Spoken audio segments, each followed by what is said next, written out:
Imana ishimwe cyane. Haleluya, haleluya. Ndagarutse, ntago reka nsenge kuko iyi video izaza nyuma y'iminsi nk'ibiri cyangwa umunsi umwe yayindi itambutse. Reka nsenge. Mana nziza, Mana igira neza, se umwami wacu Yesu Kristo, nongeye kuza imbere bwiza bwawe ngushima nguhimbaza.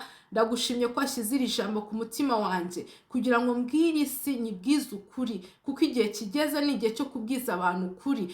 natwe abakozi b'Imana tukamenya ukuri kukatubatura. Ndagushimye data kuri kumwe nanjye, mwuka wera ngwino abe ariwo wivugira, ntaba ari njye ahubwo izina ryawe rihabwa icyubahiro, mu izina rya Yesu Kristo, amen. Video yatambutse nari kuvuga ku nkuru ya Namani, ngeze ahantu yari arimo arafata ibice reka tuhasome mu izina rya Yesu Kristo.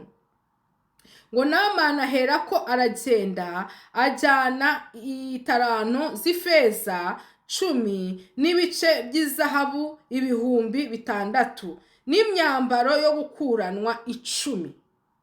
Namani ibi bice by'ifeza n'ibice yarazi ko Imana yacu ikora kuko twayihaye. Yarazi ko Imana yacu ikora yuko twabanje kuyishyura. Yarazi ko umukozi w'Imana namuha ibyo bintu, umukozi w'Imana yinjira mu marangamutima akagira motivation akamusengera. Ariko siko bimeze. Imana iyo igiye gukora ikintu iteza ikibazo kugira ngo ikemure ikindi. Uyu muntu Namani yari umunyesiriya, ntabwo ari ubwoko bw'Imana, ariko mu by'ukuri biratubwiye ko uyu muntu iyo Uwiteka yamukoreshaga akamunyuramo akabasha gutsinda ababisha b'Abasiriya. Uyu muntu Imana yari imufiteho umugambi. Uyu muntu ariko ntabwo yari azi imbaraga z'Imana ya Isiraheli. Yesu ashimwe. Aravuga ngo nimba mawe iyi tips reka nanjye njyane ibyanjye. Njyanira umukozi w'Imana ni byiza pe. Gufasha abakozi b'Imana ni byiza, kubambika ni byiza, kubaha amafaranga ni byiza, kugira ibyo mudukora ni byiza, ni byiza. Haleluya, ni byiza. Ariko mu gihe gikwiriye Imana yabishatse, mu gihe gikwiriye Imana yabishimye. Amen. Haleluya. Nuko ashyira umwami wa Isirayeli urwandiko. Rwari rwanditseho ngo, nuko rero urwo rwandiko nirukugeraho, mwoherereje umugaragu wanjye Namani ngo umukize ibibembe. Bene data, akana gatoya k'agakobwa gatanga message, ntabwo kavuze ko ari umwami wakiza Namani ibibembe. Haleluya. Ntabwo kavuze ko ari umwami wakiza Namani ibibembe. Karavuze ngo mu Isamariya hari umuhanuzi wabasha gukiza Namani ibibembe. Umwami Yesu ashimwe. Haleluya. Hari ikindi cyigisho, bami bayobozi, mushaka Imana, mukorera Imana, musenga Imana. Imana yabashyize ku buyobozi, niyo yabashingiye. Nsoma Bibiliya irambwira ngo ubuyobozi bwose buturuka ku Uwiteka. Bene data, bana b'Imana, bakozi b'Imana, bayobozi muyobora ubwoko bw'Imana, abantu twese ku isi turi abana b'Imana. Haleluya. Rero muyobozi wavuye ku Mana, shaka Imana yaguhaye ubwo buyobozi, uyirinze kugira ngo ikesyo nk'ingi nikugera imbere, ujye umenya icyo gukora. Amen. Umwami bamujyaniye urwandiko Namani yarumuhaye, umwami ashishimura imyambaro. Umwami w'igihugu ashishimura imyambaro, aravuga ngo muje kunyiyenzaho, ase ninjye Mana yica kandi gakiza. Haleluya. Umwami yagize ubwoba ati none ndarangiye, ibyanjye birarangiye, none baje kunyiyenzaho, banzaniye umuntu urwaye ibibembe, ngende docteri, ngende ubuganga, none njyewe ndi Imana ikiza kandi gakiza, yica kandi gakiza. Haleluya. Araboroga, acura umuborogo aho umuhanuzi yarari.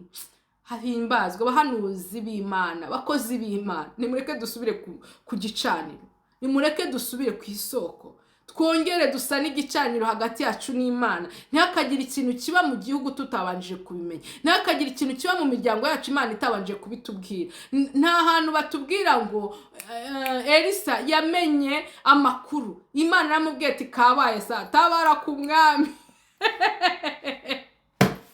Tabara ku mwami umwami byabaye yashishimuye imyambaro, bamwohereje umuntu w'ibibembe, mutabare mugoboke wowe kabyarawe.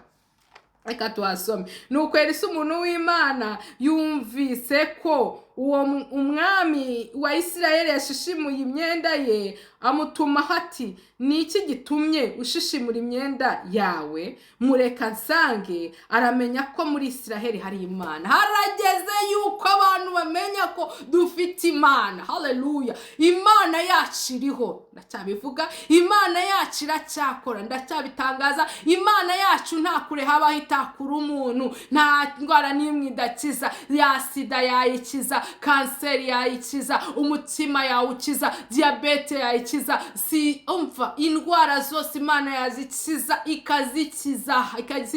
Ibibazo byose ufite Imana irabishoboye. Ngwino kuri Yesu akugire neza, ngwino kuri Yesu aguhumanure, ngwino kuri Yesu akuzure, ngwino kuri Yesu azure urugo rwawe, ngwino kuri Yesu azure abana bawe, ngwino kuri Yesu azure umugabo wawe, ngwino kuri Yesu nawe ubwawe akuzure, akurokore, agukure ibyo bibembe, agukuremo ako gahinda, agukuremo uwo mujinya w'umurandura nzuzi. Umuntu ararakara agahita akubita ikintu hasi. Haleluya. Agakubita televiziyo yaguze ibihumbi zami.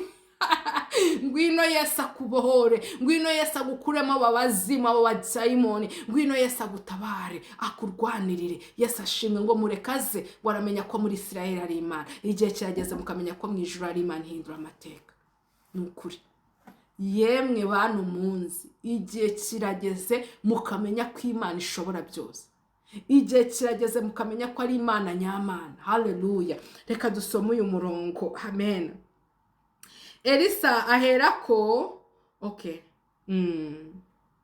nuko Naamani araza, azana n'amafarashi ye n'amagare ye, ahagarara ku muryango w'inzu ya Elisa. Yaraje bwangu, ahagarara ku muryango w'inzu ya Elisa.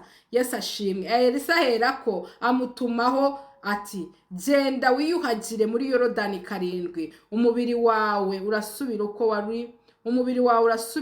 wari uri, nawe uzaba uhumanutse. Ibitekerezo bya Naamani, orgueil Naamani yari afite ubukanka, icyubahiro byose. Elisa aragiye arabifata abishyira isufura, arabikandagira. Ntiyamwiyeretse, ntiyadagazwe, yamutumyeho Gihazi. Aramubwira ati, uwo mugabo sinshaka no kumureba gihumanye. Haleluya. Ndategetse mu izina ry'Uwiteka, genda umubwire agende muri Yorodani. Haleluya. Yidumbaguze inshuro 7, yibiremo 7. Arasohokamo ku nshuro ya 7, afite umubiri nk'uko yari afite kuva kera.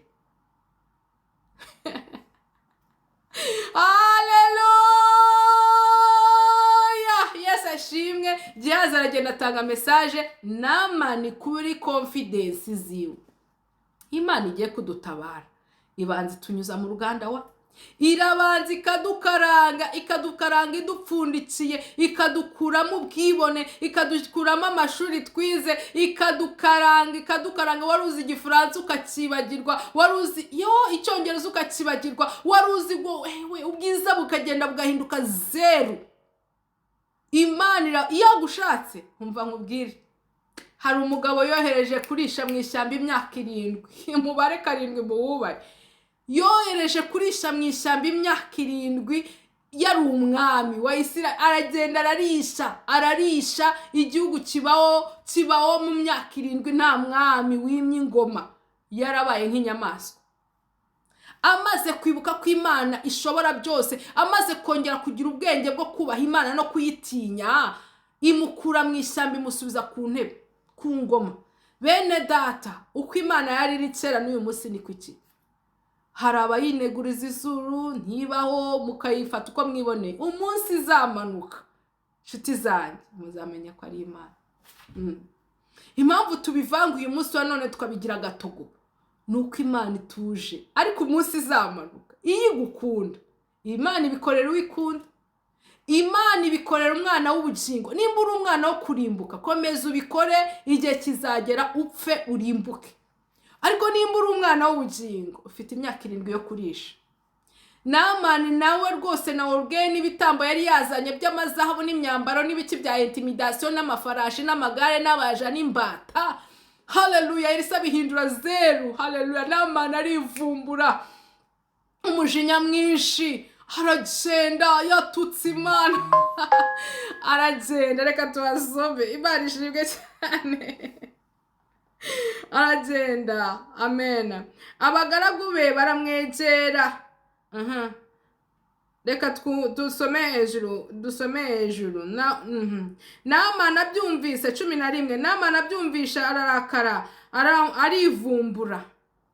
Imana ashaka kumukuramo umwuka wa mbere w'uburakari, icya kabiri ishaka kumukuramo umwuka wo kwivumbura, icya gatatu reka tuhasome, arivumbura. Ati nahoze ngira ngo ari busohoke ahagarare atakambiriye izina ry'Uwiteka Imana ye, arambarembye intoki hejuru y'ibibembe ngo nkize. Ibyo twibwira si uko Imana yibwira, nshuti yanjye. Imigambi y'Imana ku buzima bwawe ihabanye n'uko wowe ubitekereza. Imigambi y'Imana irahambaye ku buzima bwawe. Haleluya, haleluya, haleluya. Ngo yahoze yibwira. Ibyo wibwira uyu mwanya, iyi saha, iri segonda bihindure sufuri. Yesu ashimwe. Ubwibone, uburakari, umujinya, kwivumbura, byose uwo mwanya byararangiye. Reka dusome. Haleluya. Mbese inzuzi z'i Damasiko, Abana na Efapa ntiziruta ubwiza amazi yose y'Ibwisiraheli? Agasuzuguro. Inzuzi z'iwabo arazirondoye ngo ntiziruta amazi yose y'Ibwisiraheli. Isiraheli ayita Ibwisiraheli. Haleluya, haleluya. Nshuti yanjye, wowe uri kunyumva, ihana ikintu cyitwa ubwibone, ihana ikintu cyitwa agasuzuguro, ihana ikintu cyitwa byo kumva gupfobya ibintu by'Imana. Ca bugufi, kuko Imana nintegurizwa izuba. Poste waba urimo hose, amafaranga waba utunze kuri konte yose, icyubahiro waba ufite cyose, sigaho iby'Imana ugendere kure. Imbaraga z'abadayimoni n'ibigukoresha n'ibyo wiringiye n'ibyo wishingikirijeho bigira iherezo. Iyo byumvishije Imana birapfukama. Rero sigaho icyubahiro n'icy'Uwiteka.